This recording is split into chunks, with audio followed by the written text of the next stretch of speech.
Welcome to Open Mind, a web-based educational game. This game has been designed as an asset for diversity training. Players will learn how to recognize appropriate behaviors in conversation in the workplace. Plus, they'll learn how to model appropriate behavior in conversation.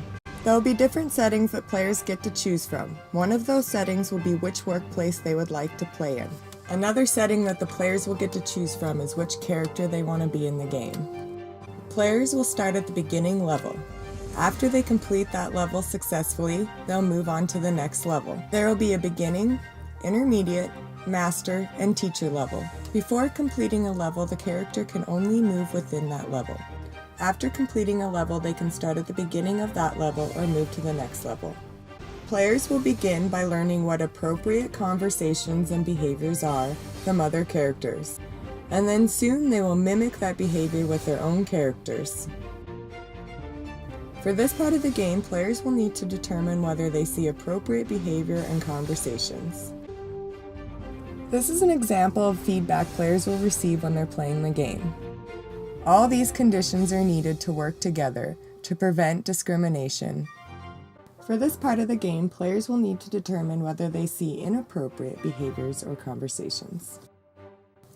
This is an example of feedback that players will receive in this portion of the game. A developing body of social psychology research suggests that race and gender bias in this society is invisible, deep, and persuasive, and sometimes leads to discrimination in the workplace.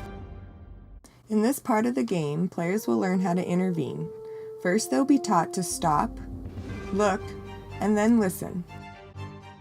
The types of interventions available to players are based off of workplace discrimination policies and modeling appropriate behavior.